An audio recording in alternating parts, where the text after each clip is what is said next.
Good morning. I'm afraid that's the limit of my Spanish, but if I could come back, I promise I will be able to recall more. I grew up in South Florida, and I took Spanish in high school, and thought I was proficient. And have been away since I've been in higher ed for 30 years. You probably know that high school was a long time ago for me. So I will do the rest of my remarks in English, and I'm going to put this here as my timer so I don't get carried away. I am delighted to be here, and I'm delighted that so many of you could come given the change in the schedule. It's my first time in Puerto Rico, and fortunately, since I flew into San Juan and had to come here, at least I got to see some of the island before I have to leave this afternoon. So it was beautiful, and I really appreciate being here. So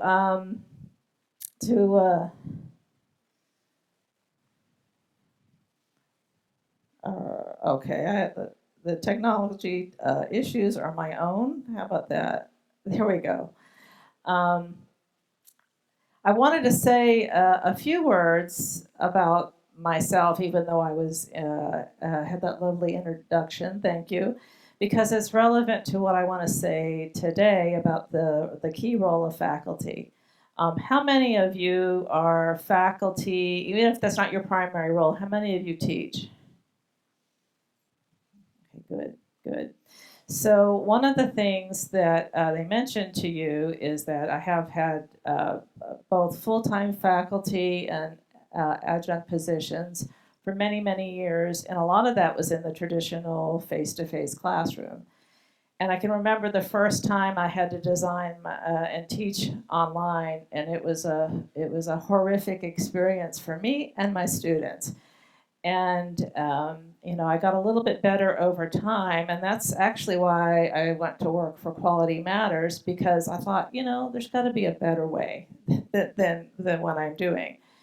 And with Quality Matters, it provided the guideposts, and that's how I became involved with Quality Matters. So for those of you who have never taught online or just beginning to, I can truly say I feel your pain. I felt your pain. And I think we've come a long way in knowing what quality really looks like for online education. So hopefully I'll be able to talk a little bit about that today. So one of the things that I've noticed, even over the last 10 years or so, it's the proliferation of educational technology tools. And especially, I remember when the overhead projectors were a new thing, and I remember teaching on the transparencies, and so and certainly the blackboard with the talk. And what we have now are just leaps and bounds beyond that. In fact, it's daunting. Let's see if I can do this right. Let's see. You don't have it. It's just me. There it is. Thank you. So this graph over here, this is EduVentures every year puts out a graphic about the higher ed tech landscape, the educational technology landscape. These are just the major providers of ed tech tools. Oops, there we go. Let's try this again. I'm dangerous with a clicker in my hand. There we go.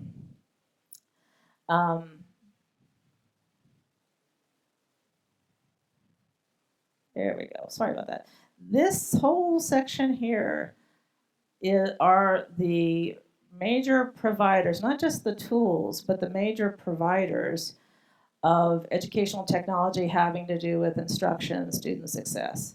And then some of these other areas here are about enrollment management and enterprise systems and so on. But the point here is that this doesn't represent all the tools. This just represents the providers that are out there.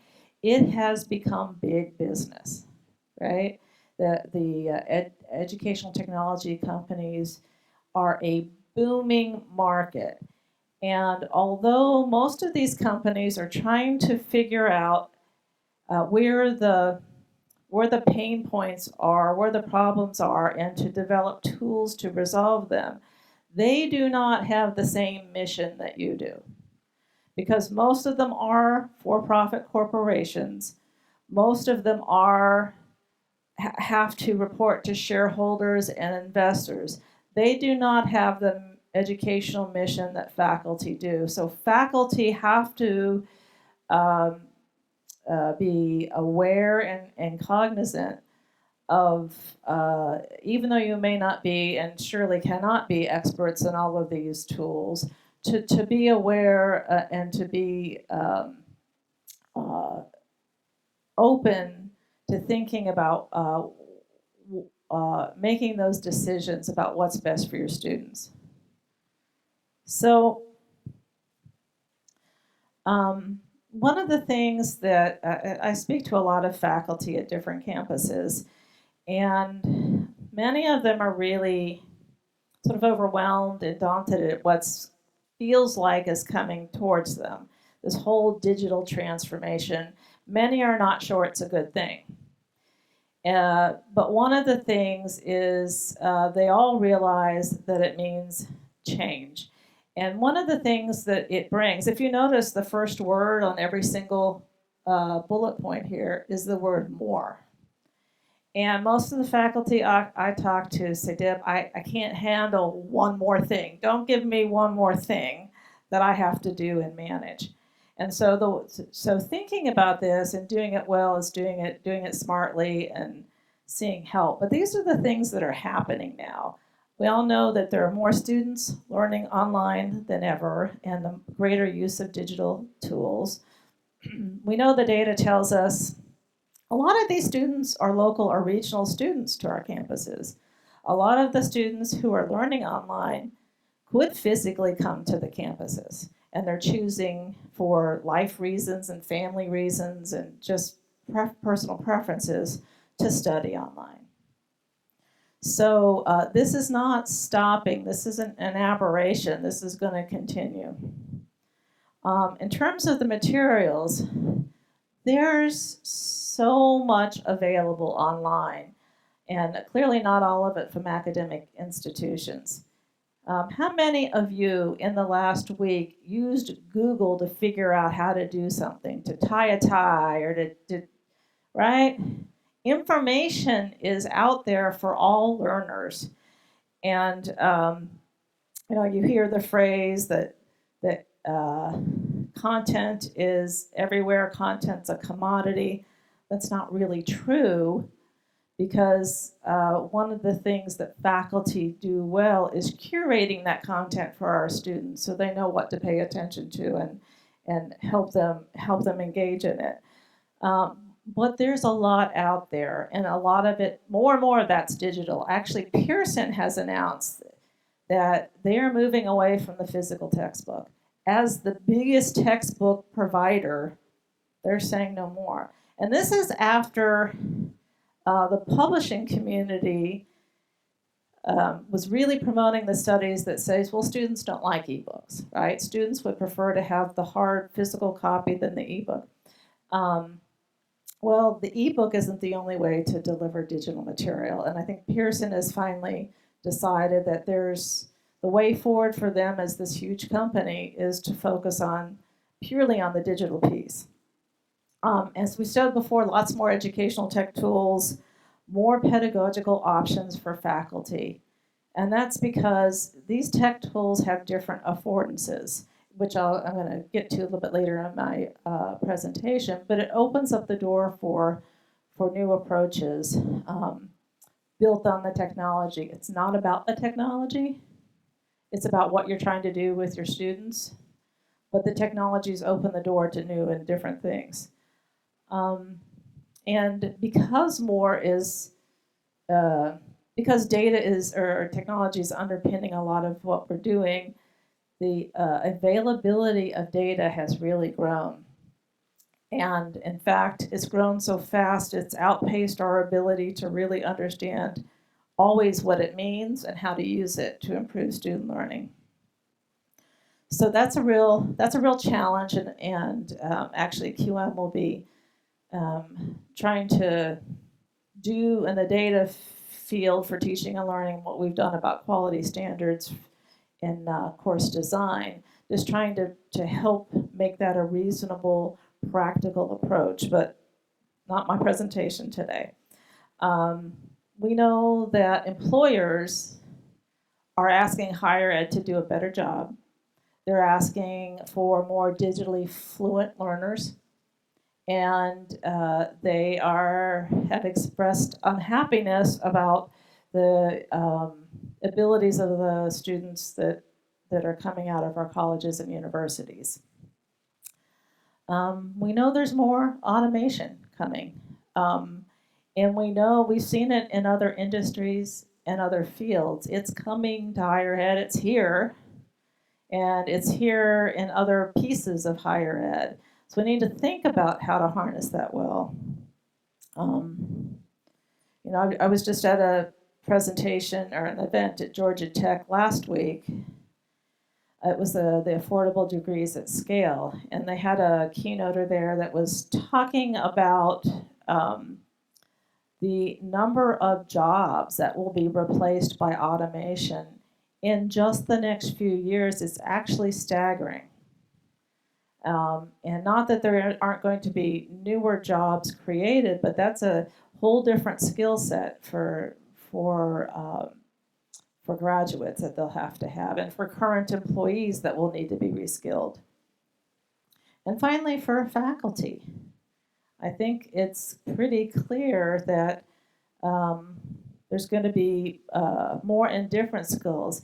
It is not, and don't let anybody tell you this, it is not that the skills faculty have are outdated. What your skills with learners and your ability to think about the curriculum and to provide a learning experience for your students and to understand whether they're learning or not, there's a level of skill that is just as relevant in the digital space as it is in the traditional classroom. But there are other things that need to be layered on top of it. So there you go. There's your busy slide for the morning. I just have a couple of slides to kind of give you the sense of everything that's sort of out there. So this is somebody's vision of a mind map of information and communication technology and pedagogy and how they link together. So behind each of the dark green blocks, there are sets of technologies and tools and things that make that are options or that are required to make that go. So when you think about the totality of the world that we're trying to operate in, there's so much going on in understanding what the different tools are. And when you think about being innovative, and many institutions are trying to do this, there is a lot downstream that's involved in being able to do that well. Here's another. This is actually kind of a fun one. It's a Creative Commons licensed one. They call this the Pedagogy Wheel, and it's an attempt to map apps to pedagogy. And so they went about this by picking out the sort of cognitive domains in Bloom's taxonomy, and then that's this isn't that relevant to my big point, so we don't really need to delve too deep in this, but these cognitive domains, and here are the action verbs that trigger that. And the point of this whole wheel is these different apps that you see here on the outer rim are apps that in the digital space that can be used to create activities for students that do these things. But one of the things, and this is to me the most important part of this for faculty to understand, it's not what each of these apps do. It is the fact that they have some of these apps are simply substitutes for what we might normally want to do in the physical classroom in the online classroom. They don't improve your ability to teach or to execute that activity. They're just purely a substitute. This is how you might do it in the digital space. And then there are other apps on this side that are a significant sort of redesign or that significantly change the game for what you're able to do with your students, that go beyond what you could possibly do in your classroom. And so as faculty, it's not your job to deeply understand each of these different apps that are available to you, but it is your job to ask the question about how, what are the tools that I need that are going to effectively take advantage of the affordances of these technologies. So, move this a little bit away from my mouth. So, I am curious about what you have been hearing or what you personally think about the future for faculty. I pulled these 3 images because I kind of think they're silly, but they all sort of trigger what people are saying and talking about in terms of faculty. So this one is simply, you've probably seen these, it's really just an iPad on this little mobile computer that can roll around. Surely what that's doing is a substitute in some sense for faculty being able to be physically present in there with their students, right? So you can see the live face, there's the motion of the robot, and one wonders what that actually achieves other than to mitigate some of what you lose without being physically present. This one, artificial intelligence in this robot. So I find that very funny because surely the whole point of artificial intelligence isn't to replicate the faculty member standing at a chalkboard, right? That's not what the purpose of it is. And then this one sort of begs the question, if we're in a world where both the instructor and the student are robots, why are we still teaching at the board, right? So in a physical classroom.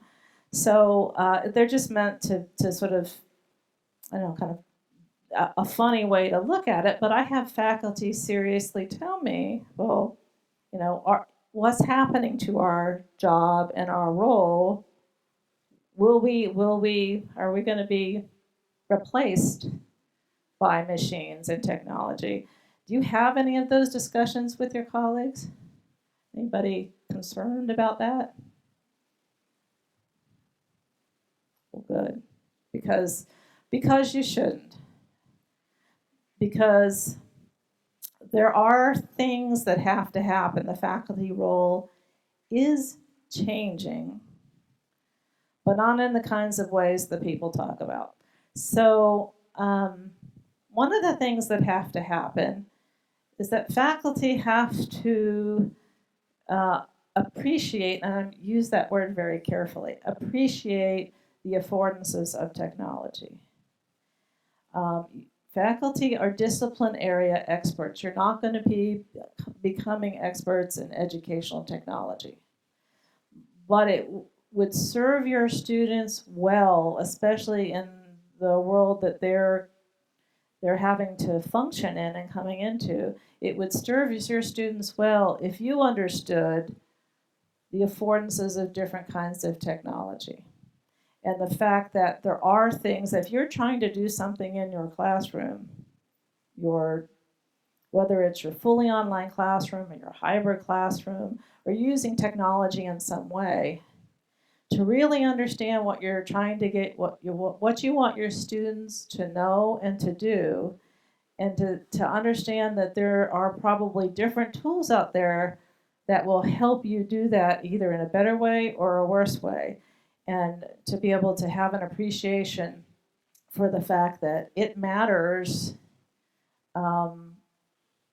what tools you select, but it's the pedagogy first. It's the what you're trying to do with the instruction first, and then the technology follows. So the other thing faculty need to do is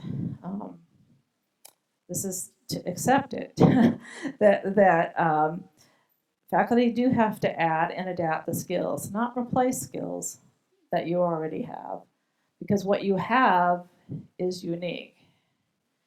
But being able to add to that, not even necessarily immediately, but to add to that. And the most effective way to do that is to meaningfully partner with the people on your campuses that do know the technology. The instructional designers who have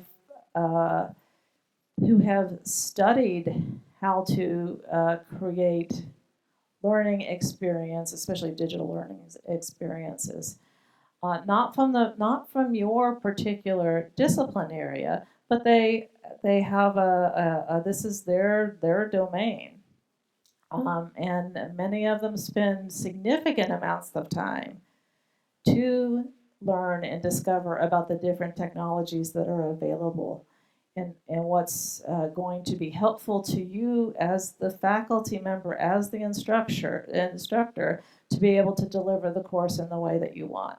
So if I had one piece of advice, and you remember one thing from this, it's that partnership that matters. And we know this because we're starting to collect some data about it. So the Chloe surveys, it's a national survey that Quality Matters is doing with a company called EduVentures. So, which is kind of an interesting combination because Quality Matters is a nonprofit and EduVentures is a for-profit market analysis company. But we've come together on this survey to look at the landscape of online learning. What's happening in terms of the management of online learning, and how is it developing and growing? Particularly now that it's becoming more and more of a mainstream initiative. And so I'm going to show you a couple of data points about that last bullet about meaningfully partnering with instructional designers. So we ask a lot of questions. This is a really long survey. I'm sort of surprised that we get any kind of response rate. But one of the questions that we ask these chief online officers, these are the people who are the primary person at the college or university charged with the online enterprise. And so we get one response from each college or university that participates. So it reflects what they're doing at that institution. And so one of the questions we ask them is about about how they're developing and designing their courses. Do faculty do this alone? Do they do it with optional support from instructional designers? Do they do it with required support from instructional designers? Or does the institution have a team-based approach where faculty are one of the team, they're the subject matter expert in the development of the course? And so we have that as background data. And so we also ask this question about how does the performance of your online students compare with your face-to-face students? And so we looked at those answers and we compared them with whether or not they required instructional design support for their faculty. And so what we found was that for the institutions that either used the team approach or required faculty to work with instructional designers, that if we lump these two, this is better, this is the same in terms of student performance, that 70% of those that required ID support, approximately 70%, said their online students were performing as well or better, as opposed to about 58% of those who said they weren't using it. It was optional, they weren't using it at all. And then if you look at the ones who said the online students were performing objectively worse, which is just the orange here and here, far fewer of those who were using IDs said that their students were performing worse. So to us, that was saying that there's something here with the use of instructional designers and pairing with faculty, at least helping faculty in the development of their courses. This was another interesting data point. So we also asked these folks about student engagement patterns. So what was the dominant, or what were students at your institution, how much of the time were they spending engaging with the content, the materials? How much of their time is spent engaging with the instructor, with the faculty? How much with peers and how much with other staff? And so we collected that data, and then we looked at it based on this question about whether they were having required support from instructional designers or optional support from instructional designers. And by the way, support can mean very different things, but on different campuses, but that's just the way that they answered the question. So what this found in this top left here, this is the group of institutions where faculty were working totally independently to design their online courses. And you can see that maybe you can't see that, that's 64% of the time the students were engaging in the materials, and only 18% of the time engaging with the faculty. For faculty, that was optional. You can see the blue pie slice gets a little bit smaller, and the orange pie slice, engaging with faculty, starts to get bigger, and that pattern continues. And over here are the team-based and faculty with required support. You can see how much more of the time students are actually engaging with the instructor in those courses that had required support from instructional designers. So it's not taking away, working with instructional designers, and here's the takeaway, isn't taking away faculty's ability to engage with their students, it's increasing it. It's helping design the course in a way that you can spend more of your time doing the things that you do best with your learners, with your students. That's what this data is telling us. So it comes down to, no matter what is going on with educational technology, faculty still maintain that primary responsibility for educating students. No matter how many people are a part of the team in developing these courses, it's still the faculty's primary responsibility. And I would say never let that go. You know, I think that's why we have faculty governance at institutions, because there are a lot of pressures about this. But it's still your primary responsibility because you're the front lines. You're the one it's your students, right? And it's about maintaining that responsibility for their success.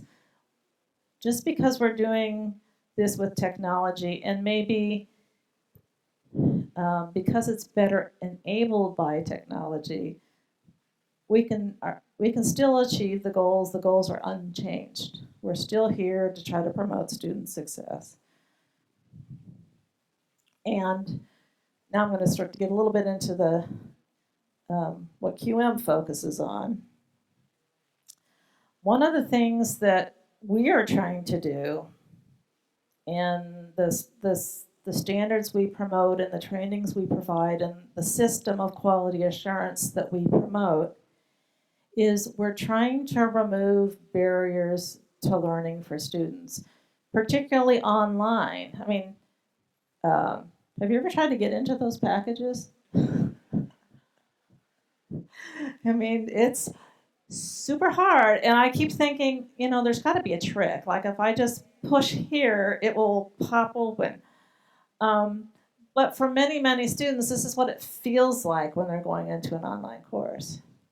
And sometimes, if you can put yourself in the student perspective, in the student mindset, a student who's taking many online courses at their institution, and each time they go into one, it's a completely different scenario, right? Everything's organized differently, designed differently, where they find information, the technology information, their tech support information. Each time they're doing this, right? Just to get into the content, just to get into the value that you bring to that course. And so a lot of the things that we have developed into standards, which, by the way, comes from the educational literature, educational research, that we've just taken and turned them into standards, is about this piece, removing those barriers to students. And I want to take a minute and tell you the story, because it's important, because this isn't about not challenging your students, because I know, and we all know, that challenging students helps them learn better. You want to make your course rigorous and be challenging, but you want to make it rigorous and challenging about the right thing. So I was at, I don't want to name the institution, it was an elite institution, and in a faculty session, and one of the faculty said, well, this all sounds good, but we're not trying to make the courses easier for students. We're trying to make it harder for students. And there was an instructional designer in the room from the same institution. I could tell she was waiting to say this to that particular instructor. So she stood up and said, well, okay, you teach writing, you have your students doing essays. She said, would you challenge your student by giving him a broken pencil and making him write with that pencil? Is that how you would create a challenging environment? And, sort of the light bulb went off. And so, he became more interested in thinking about it from that perspective. But the idea here isn't to simplify the course or to dummy down the course. It's to remove those things that are somewhat, in some respects, an artifact of the digital classroom. In some respects, there are things that you would, and faculty are doing this, by the way, what they're learning to do in the online classroom and then taking it back to your traditional face-to-face classroom, because in some respects, some of those same barriers exist. You just can't see them anymore because you've been doing this for a long time. So I'll look at that a little bit in a minute. Well, the other thing we're trying to do is to foster engagement.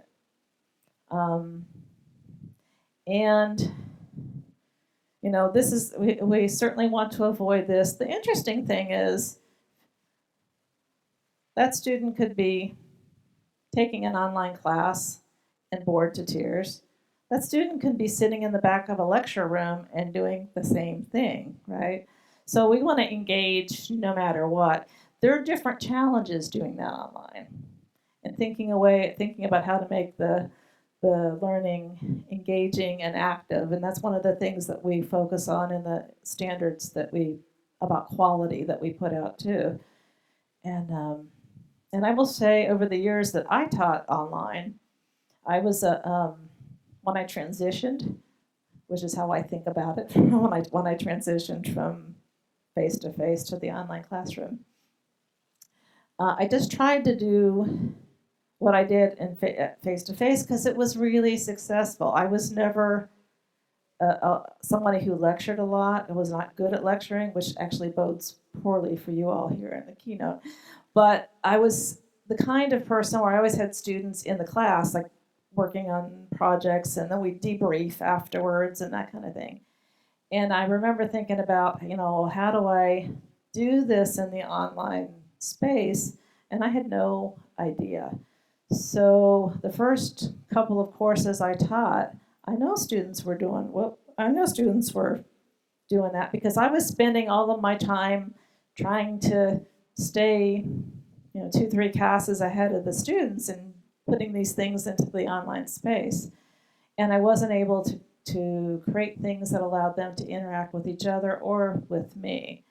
As I got better about that, what I found was in the online world, maybe you've heard this, there's no back row.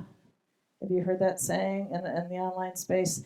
In the tradition, especially in a lecture classroom, the students in the very back of the room are, well, you see more of them snoozing, checking out things on their computer, and so on. And one of a saying about what online offers you is that there's no back row. And I didn't find that true at first, but when I got better at it, I did find that true because I was able to have conversations and engage with each student in the class. And I know when I was doing my stuff and, at debrief, it was always the same students that would interact and that would communicate. And, even if I tried to bring other people in, some people aren't comfortable doing it and giving you their thoughts immediately. They need to think about it for a while. And so what I found over time is that it was a lot more engaging overall to be online with my students. And that I didn't need to be a face on the little robot that rolled up to them because that wasn't even how I taught. And so as I began, I got better, and as I began to look at different quality standards, began to realize that actually we could think about some guidelines to be able to do this well. So here's a little about how QM views quality in an online course. So if any of you have taken any of our training, you probably have seen this graphic. These are factors affecting quality in the online learning environment in an online classroom. We don't, by the way, think each of these factors are equally important. This is just a way to list them out and to separate them. So it's not that each pie slice has the same impact for learners. Quality Matters focused on course design because we weren't trying to evaluate faculty teaching. We wanted to focus on the kind of instruction that's pre-planned into the course. But obviously the way the instructor delivers that course, teaches that course, matters a lot to quality. The content matters a lot. And I would say those are the three big ones, right, in terms of the student experience. And then these other areas, what the institutional infrastructure and what it provides in terms of student support and advising and all of those things, the learning management system and the related technologies that you use, faculty readiness to do this online, and student readiness to do this online. These are all factors in quality. But if you try to take those on all at once, it's like boiling the ocean. So we have decided we focused first on course design, and now we're moving out. But that's what I'm going to talk to you a little bit about today, about how important the design is, because that's part of your instruction. It's just pre-planned into the course.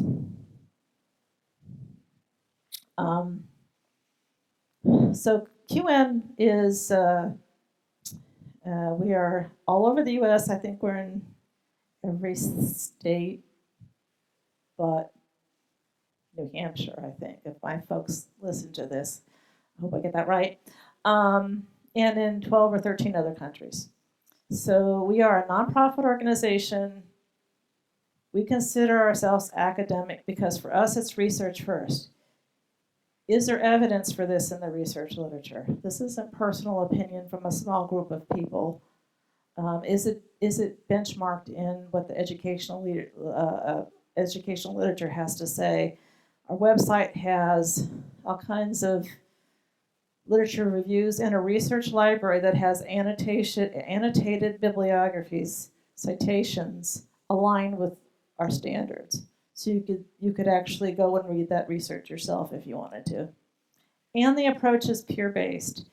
It was always about the continuous improvement. Our mission is to improve the quality of online education for students. Our mission isn't evaluating faculty, and so the approach that we take is an integrated approach based on peer review. So we have standards, we have professional development for faculty around those standards, and we have course and program reviews. We don't use the word evaluation because that's not what they are. They're peers. The people that do our reviews are faculty like you who who are trained and get certified as reviewers. And then they, in a 3-person team, will look at a peer's course. And the point of that is to give detailed feedback about how that course might be improved. And then there's a time period. If the instructor of that course wants to take those changes and make them, they can do that over that time period, and then the course will be certified. It isn't a gotcha kind of an evaluation. The intent is to improve each and every course.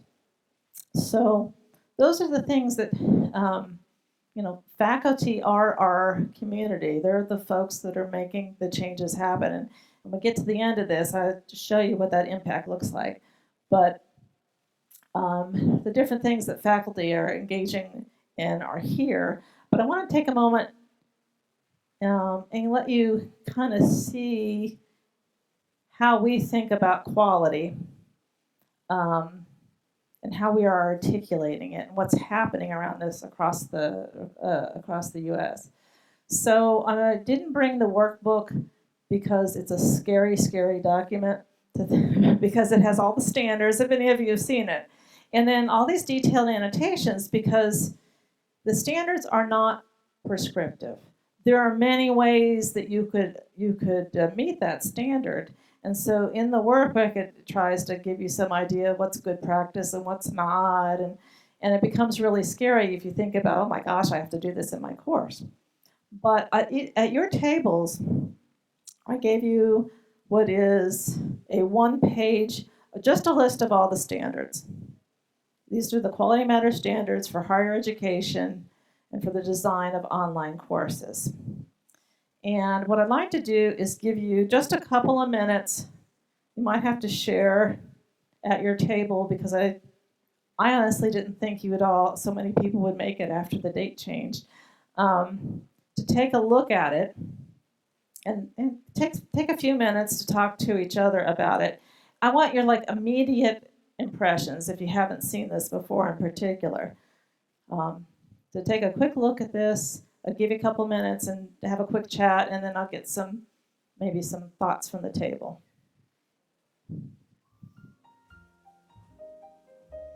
Okay, so this is usually the hardest part to get everybody to reconvene here. So what I'd like to hear is your immediate reactions to that list, and I want you to be honest about your reactions to this. First, for how many of you is this the first time you've seen this? Have you all seen these standards before? Or is this your first time? If it's your first time, raise your hand. Some of you have. So some of you may have seen this before, so maybe it won't be so surprising to you. So when you tell me some of your first impressions or what you maybe talked about at your table.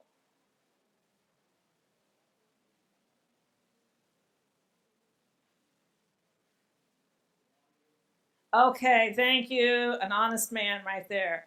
That's a really long list of things to do, right? That's a really long list. How many of you saw things on there that you think you're already doing, even if it's in your own face-to-face class? Yeah. I've had faculty who, I get a couple of reactions typically. One is, wow, that's a lot of stuff, right? Another is, you know what, that's just good teaching. I don't know why, these have to be articulated as standards. This is just good teaching and stuff we should be doing. The third thing is I get from faculty who are moving online is, how come we don't have to do this for our on ground classes to meet some of those criteria. So any other thoughts about this? Anything pop out at you when you looked at it? Do you think some of these are doable, that you would be able to do some of these? Some of you are doing some of them. Nobody wants to. Okay. So this is, I will say, for each one of these standards, there is deep literature, research behind it about why we are requiring this. And this is the 6th edition of these standards. Each time we put these standards out, it's after we've updated the literature review, we've done analysis on all of the work that's been done using those standards and all of the reviews to see if these are valid in application. And we bring together the community around quality matters. We have a committee of I guess we would say heavy users that take this and they're the ones who actually make the recommended changes in this document. So this is an iterative process, and so what you have before you represents research, and it represents the commitment and thoughtful opinions of people who are actively, your peers, who are actively out there doing this work. And so they are written in this way in particular because they're written for the review, so that peers can use this in looking at a course and give feedback to the instructors who are doing this course. So when you read how they're written, each standard is written to be distinct from one another, yet you'll see that there are standards that are refer to one another. So it is meant to be an intact set. I will say that's not necessarily how every institution uses them.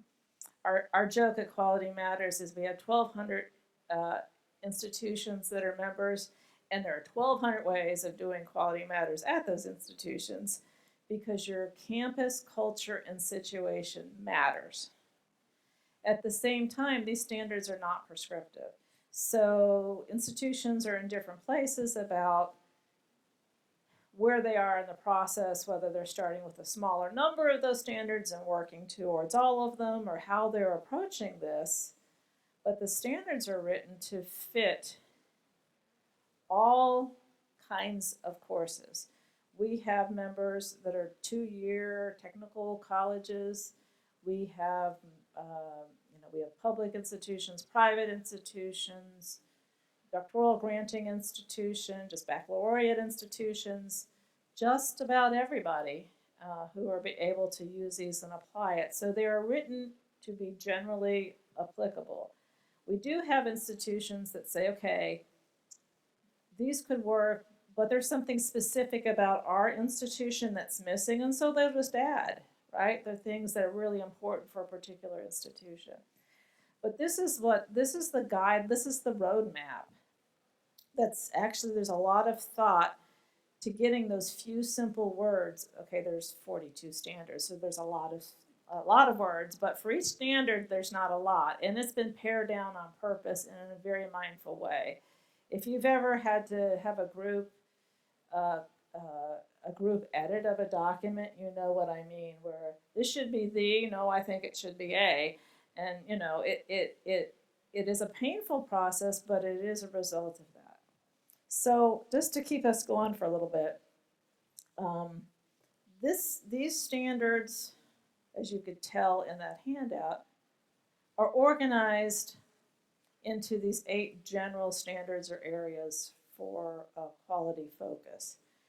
And that last standard 8 is somewhat related to compliance, to law, right? But we, a few years ago, removed the strong focus on the legislation piece, the American with Disabilities, and used language that talked about universal design so it could be more broadly applicable. But each of those areas, you could go on our website in our research library and you could search and you could see all the citations that are in there that are related to each of those areas of research that's been done.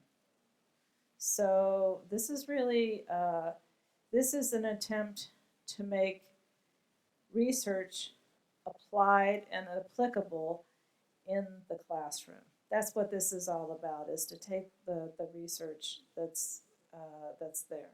It is not meant to focus, as you saw at the quality pie slide, it's not everything having to do with quality, it's looking at course design and in this particular set of standards. So this, by the way, is how the review process looks.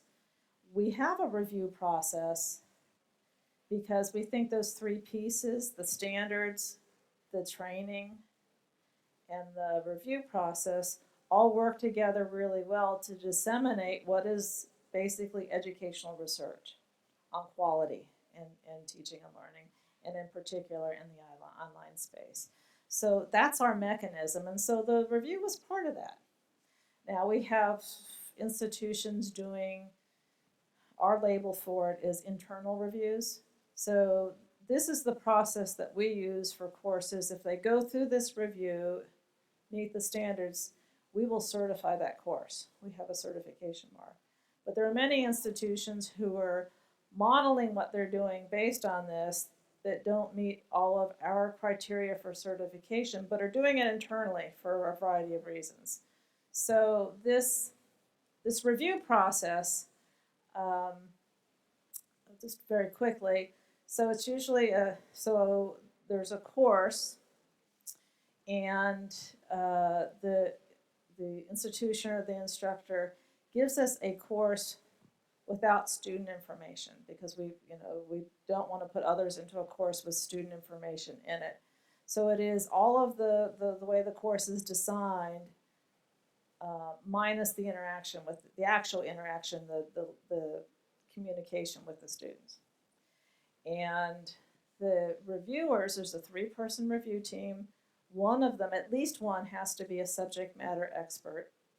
We don't require all 3 because the charge to that review team is to take the student perspective in the course. If you're an expert in that field, you have forgotten maybe how to look at it from a brand new student to that discipline area. And so a peer who is not an expert in your field is more likely to pick up on those kinds of things.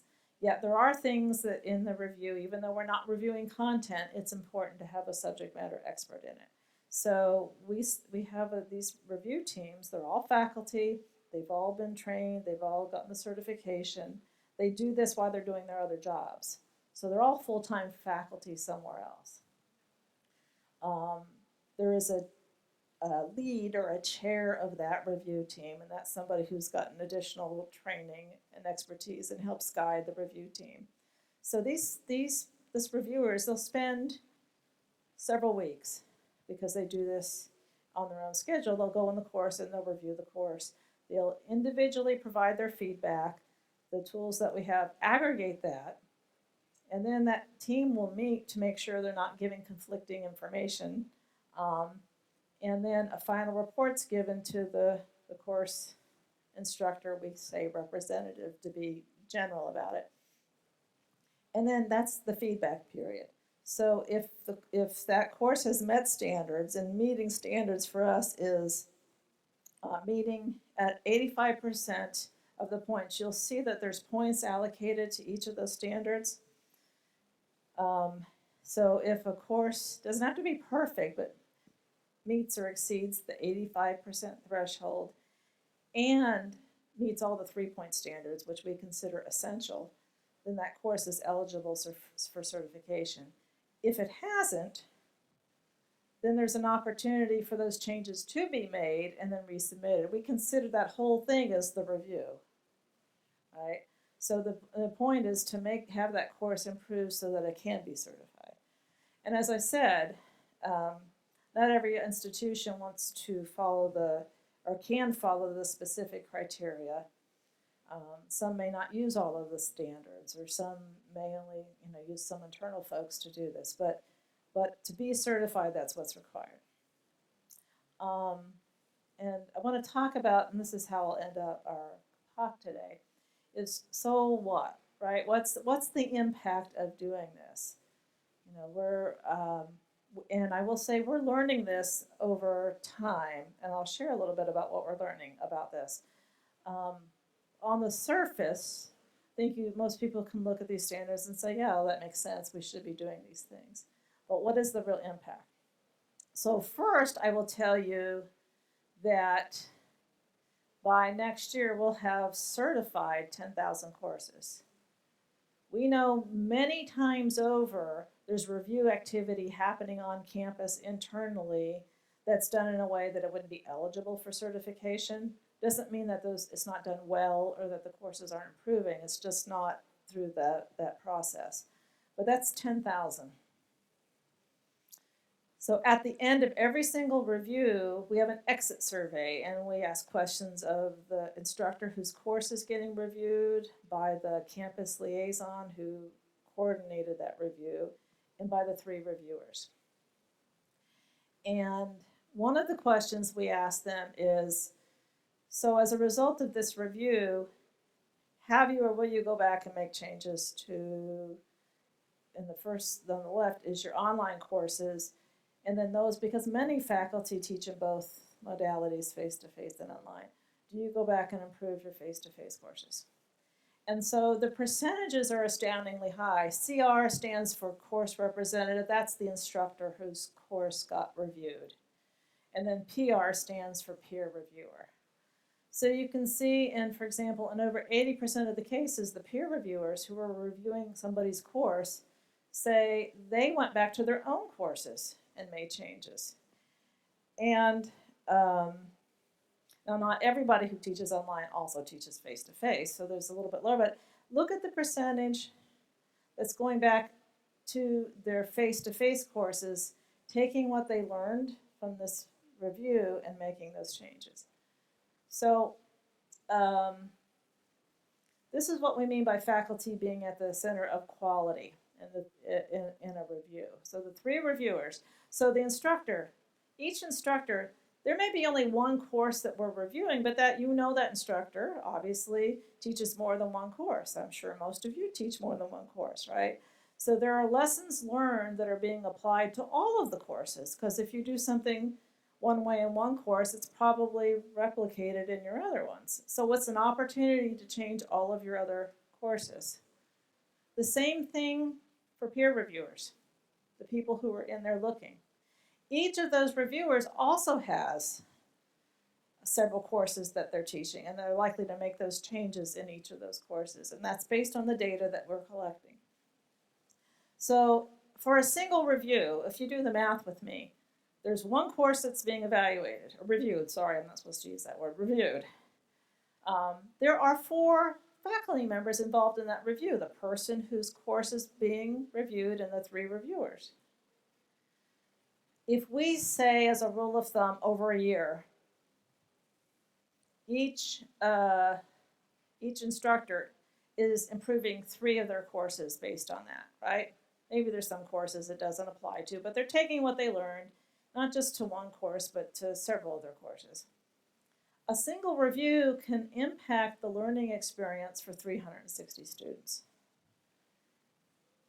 If you look at the number of certified courses, and again, these are only the ones that we see for the certification, and apply that math, that's over 3.5 million students that have had their learning experience improved because of the peer review, of the involvement of faculty in this work and giving each other feedback. And there's a strong literature about the impact of peer review on somebody's professional strengths, but particularly for faculty. So this is a huge impact. And I only looked at 3 courses that might be improved by a single instructor participating in those certified courses. So if you look at what's going on with QM, with this work, so we have 1,200 member institutions. We're in 49 states and in 13 countries. Over the time in our database, there's been over 120,000 faculty and staff who've engaged in some way in this work. They weren't all peer reviewers. In fact, we maintain a cadre, I guess you'd say, of about 4,200 QM certified reviewers. Again, faculty just like you who've gone through the certification. Is anybody in here a QM certified reviewer? By the way, I didn't think so. So it's a lot of folks involved in the process. And that's just a map to think about this. So this is a dissemination tool for what the research says about quality in online learning, well, education in general, but online learning in particular. That's what this is. It's a dissemination tool. And so if you think about that and seeing sort of this wave, the reason it works is because faculty are engaged in the process, right? Not necessarily, that was my timer to say stop talking, Deb. So not necessarily always doing full reviews or always having a course review. There's many ways to be involved. But this is profound that we could impact so many students with making these quality changes in what we're doing and taking it a piece at a time. So I hope that you'll take away sort of the power of what faculty's role can be in this movement, this march to digital and this march to online, and still maintaining that the key responsibility as the quality champion for students, you can really make a huge difference. So thank you very much for your time, and if you have any questions, I'd be delighted to answer them.